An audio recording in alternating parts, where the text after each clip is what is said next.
NOS4A22, Book 2, Trust No One, Chapter 12, Midday in the Spiritual Dark Realm. It had become midday, although Cammy and Stu had no clue. They didn't know. For all they knew, it had been 1,000 years in the spiritual dark realm, and still morning in the three-dimensional reality they could no longer see. Lucky for them, they had made it through half their day, but not really, as the second half afternoon was always the much longer part of the day. Somehow they knew that the torture and their pain was only beginning, yet they were eager to face it, and eager to face the next thing, to face it head on, one sick torment after another. The shadow dwarves were entering their bodies in the three-dimensional realm, and this was their biggest threat now, since the pillars had fallen all around their spiritual bodies in the nether realm. The dragon heads were no longer dragons, but resembling sea snakes in the pools of liquid fire that poured from the pillars. These dragons were no longer coiled around the pillars and swam freely in the lava-like pools. The pillars rolled toward Cammy and Stu, and their bodies were frozen by the demonic possession. Their spirits were at war within themselves and screamed at the shadow dwarves to let them go, but it was useless. The pillars came rolling over them as they tossed the burning liquid fire, and it sloshed over their defenseless spirit bodies. Those liquid fire snakes grew wings like a bat and began to rise up, first halfway standing upward out of the liquid fire pool, then soaring up over their frozen bodies as they lay writhed in seething pain from being basically steamrolled. Those flying snakes of liquid fire manifested their faces from their heads to become gigantic horned lances with exceedingly long points that had formed as they reached their long serpent tongues toward the helpless couple. Those gigantic wings looked like burning umbrella frames that were destroyed by the wind and let off sparks of liquid fire like a giant welding gun as they flapped, being those long points swooping down quickly at the trapped spirit bodies of Stu and Cammy. The shadow dwarves within them let go of them, jumping out of their flesh bodies, cleverly timed soon as the long points of the serpents had began to enter their mid-torsos. And at the same exact time, the large shadow beings threw the star people into the realm, causing a magnetic shift to remove the shadow dwarves for the star people to take their place. This magnetic shift, after breaking the extra-dimensional layer, molded the liquid fire into hard, newly formed, super-strong space metal. Within the extra-dimensional layers of the fused dark matter components, these pointed serpent faces had become spiritual weapons able to pierce through their spirit souls, causing the most incredible pain in their stomachs that was equivalent to 10 times the pain of stomach cancer, along with a penetrated stomach wound burning with leaking stomach acid. The digestive system is comprised of some extremely strong natural body chemicals, and the metamorphosis that had occurred between Cammy and Stu's bodies from all the chemical compounds they had been ingesting, along with the various stages and types of decomposition, had done some terrible not only to their flesh bodies and the digestive system in waking reality, but their spirit bodies suffered the most, as they had damned their souls to a particular darkness that had changed their spiritual DNA. They doomed themselves in this matter because it made their final judgment and suffering more painful, since they replaced their natural digestive elements, which in turn changed their spirits.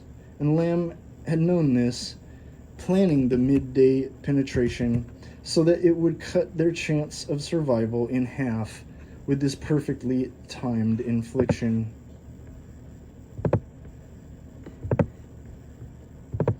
So the Star People radiated this incredible power that molded the liquid fire into solid material. The pointed-faced snakes were now solidified in the spirit bodies, but were repelled after a quick moment because of the magnetic field shift. That shift in the electromagnetic field sent the newly made metal pointed-faced snakes into the sky and into the ground, but they shattered against the hardened liquid fire that was once a pool, also shattering those spots on the ground on impact. The fragmented pieces became like napalm, only much worse, considering the out of this world material similar to meteors and comets. In other words, it was space metal of the strongest, hardest elemental material that could be found in all dimensions of all universes and strange, unknown to man galaxies. These shattered pieces went flying through Stewart and Cammy's spirit bodies, further damaging their already broken spirit bodies.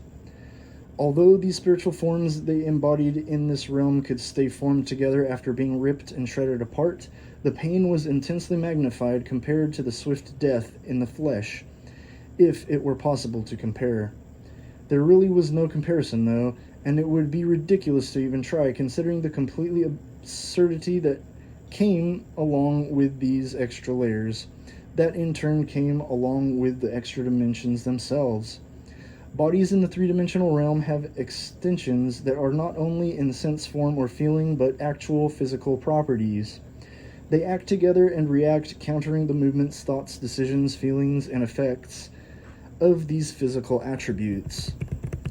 So the Shadow Star people spread out their physical essence to gather these shattered fragments that had been scattered about after exploding off the ground and shot through Stu and Cammy's spiritual beings.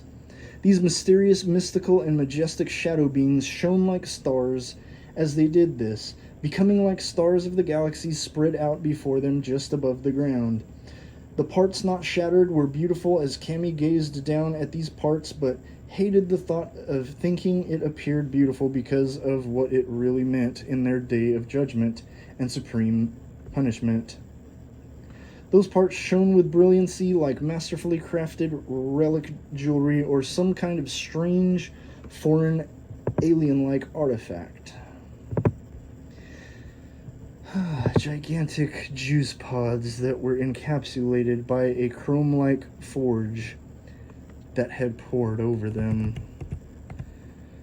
This was the appearance of the ground beneath them. The glimmer from the spread-out matter of the Shadow Star people made it look otherworldly as it was. Those fragments they gathered were frozen like when the Shadow Dwarves had paralyzed Stu and Cammy's spirit bodies from entering the flesh. So there was a star map grid netting out through the air in front of them.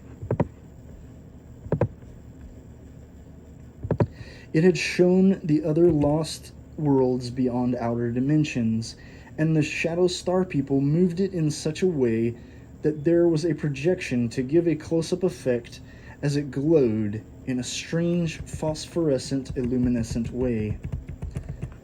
Then, just as it had appeared, the invisible Shadow Star people who had manipulated the paradigm between space and time using the electromagnetic wavelength force that ran between dimensional outer layers on the spiritual nether realm took in what they had let out from the multiverse.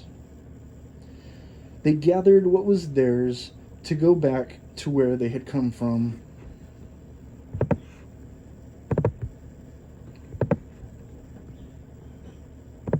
What Stewart and Cammy had seen haunted them because these rare shadow being star people had shown them secrets that the living were not supposed to see. They saw the worlds that were never to be but were. Incredible suffering in various degrees from impossible possibilities because of the variations that exist of people's other lives that could have been in the waking world. What they were shown was pure nightmare fuel. Truly it was. The things that haunt us in our dreams are the things that were shown to them by the Shadow Star people. Pray that you never have such an encounter, because the madness these visions induce send living souls into the maximum security criminally insane hospital ward. These affected people from these encounters are the ones who scream day and night. They cannot unsee the things that have been revealed to them by the elusive Shadow Star people.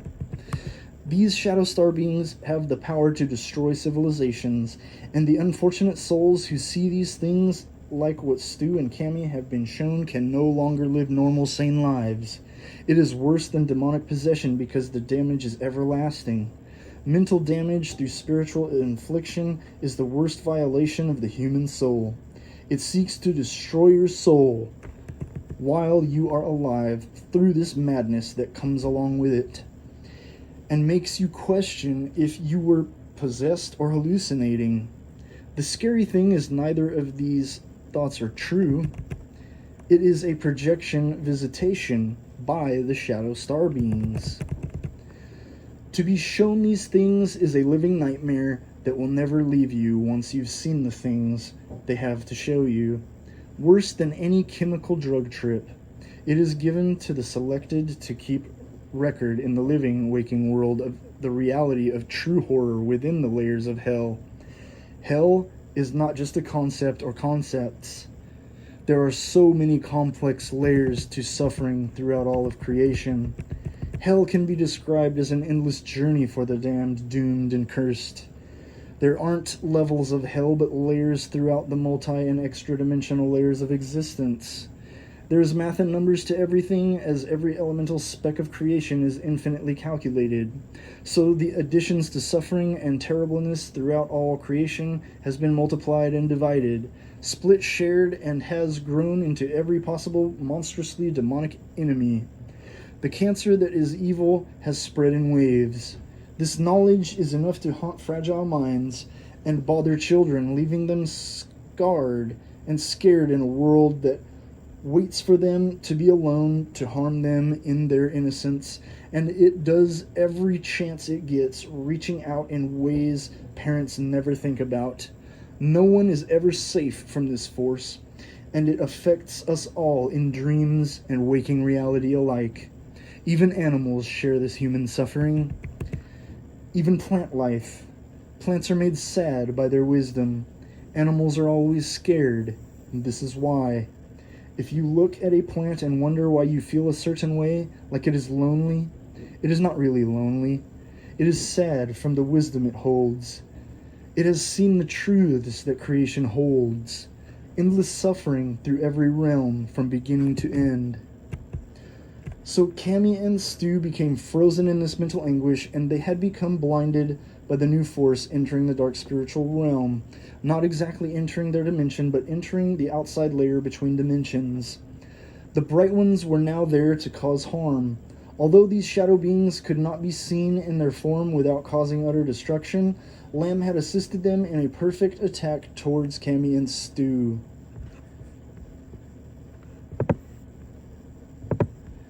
The bright ones, as they have been referred to, were sent in this outer realm plane to coincide with the spiritual dark realm, where they could cause intense pain without utter destruction. As these beings destroyed the middle layer between the dimensions, they sent their hateful energy rays through that dark realm atmosphere, and it once again melted the place. It melted the pillars and flashed the dust into burning embers that went into Cammy and Stu's faces. This burned their spiritual eyes in such an incredibly painful stinging that they really didn't imagine they could handle it. Somehow, after an exaggerated time throughout this prolonged blasting, they floated up and backwards, fleeing the initial blast of these hateful rays. This infuriated the evil at work, and they broke through the extra-dimensional layers. The devastation had begun, and the trees in the real world had begun to burn. Lamb had to send the winged shadow beings in swarms to put out the fire, because this broke the laws put in place for the destined day of punishment. Lamb had never before been more terrified, and so he used his superior mental strength to align with his numerous children, and eliminated the majority of this race of beings, as most of them were in fact responsible. This is why these certain most dangerous kinds are so rare now, rarer than the elusive dark shadow star people. Like wads on top of wads of crumpled tissue paper that had been soaked and dried in hardening paint, the beings who were responsible for these fires had been blown apart, flowering out in strange bursts between the extra-dimensional layers. Stu had a strong feeling that these things had happened before within another time, another life, and in different yet strangely similar ways that have been mirrored. What scared him the most was the unshakable thought that he just knew. It wasn't some faraway reoccurrence in another world or dimension like comics and fiction would like to convince society, leading them to believe the safest, hardly plausible bullshit story of make-believe. These things were far from distant.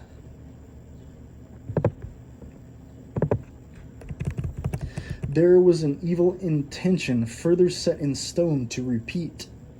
Lamb had understood that the best torture for Cammy and Stu would be continuous mental and emotional pain on top of the spiritual inflictions. The combination of these three distinct pains together ripped at their soul, pierced their heart, and tore their minds to shreds. These three ways together made physical pain seem like a distant lost dream they wished they could trade and experience instead. Lamb was honing in on this method, further mastering his craft. Cammy and Stu were communicating between shared brainwaves, trying to find a way to escape these blatantly direct and straightforward attacks that were so intense because they wanted to become strong enough to do what they needed to do this night and the next day. They didn't know it was barely afternoon, but sensed they had a long time to go still before it was evening. Their communication was becoming more natural to them, and they were getting better with it out of necessity. This was another beautiful gift of love that they were taking in, storing it up in their hearts to bring calm to their shattered nerves within their flesh and blood bodies. It helped them realize that there still was life left in them in that flesh and blood world that seemed so distant, like a dream they never could return to, barely able to recall. It helped them to not forget, and remembering was their peace, no matter how terrible their memories of life were. They remembered and shared thoughts of a doomed life. This recollection helped them both hold in their hearts a gratefulness that is unmatched for all time. Such a thankfulness can be found no matter who searches.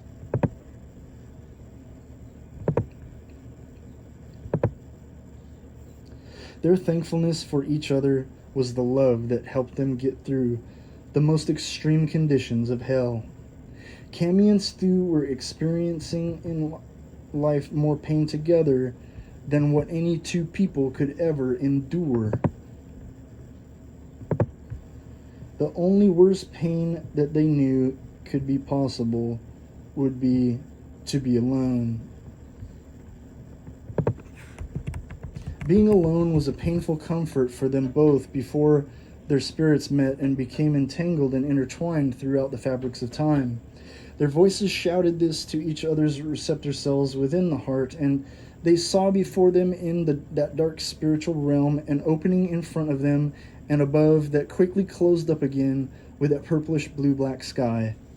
Everything looked painted, and that hole in the sky as it closed looked like the hand of God painted it up, covering it with the master stroke, closing it up.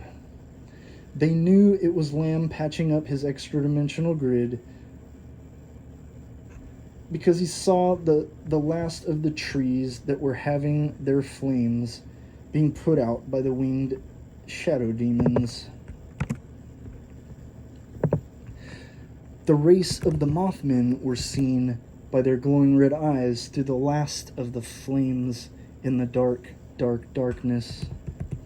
The new possession was about to begin just as Stu and Cammy were trying to break free, but realized they couldn't, even for a short-lived moment. If they couldn't break free of these direct attacks, at least they could try to avoid this possession. They both sensed another attack coming and flew towards that opening above and in front of them.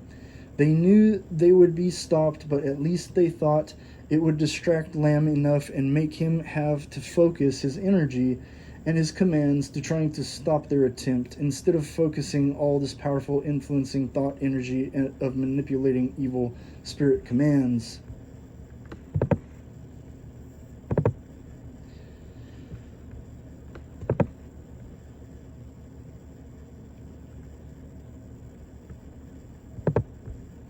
Stu and Cammy had to prove to themselves that this idea would work and just maybe would keep Lamb from continuing the new possession of more powerful evil spirits. So the halt to their effort was not how they could have expected. A thump in the form of a spiritual vibration rippled through their floating apparitions. This strange frequency came from thin air directly in front of their faces. They couldn't believe it, because it was like Lamb was there all along and could do anything he wanted at any time. The scary truth was he could, if he really wanted to, defy the master of evil and go against what was set in place to be.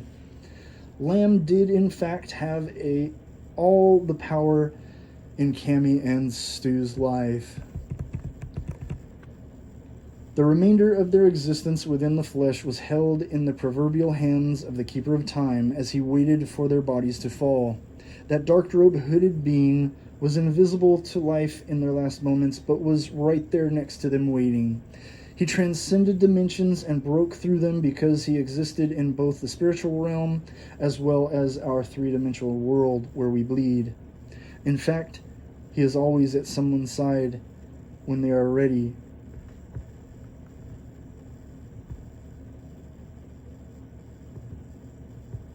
To enter from life, to enter to the gates of death.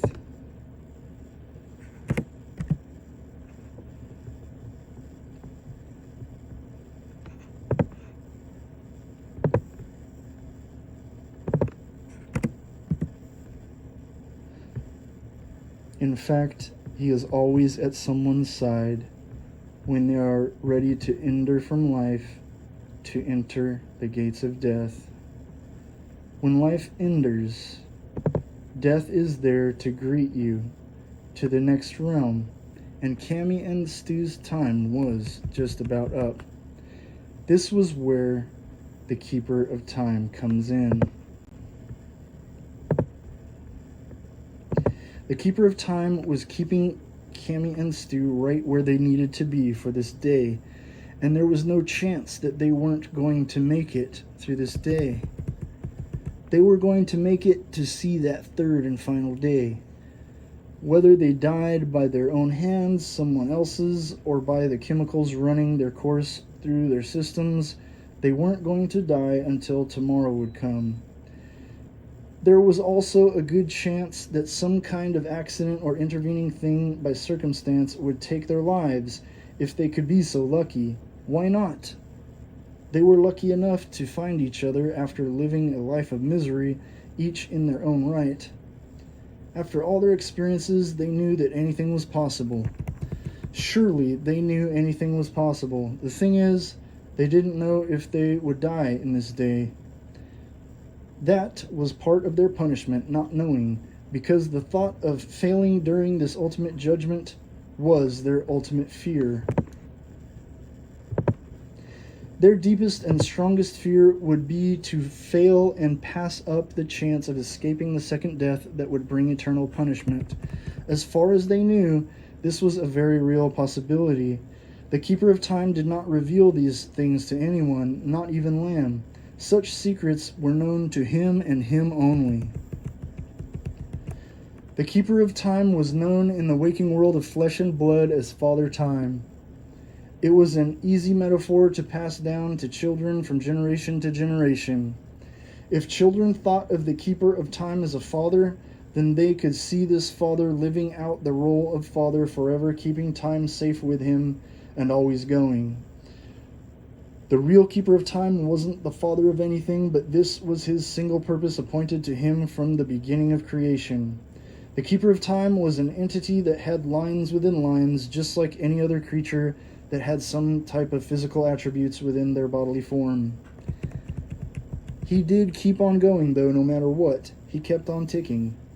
The midday had passed.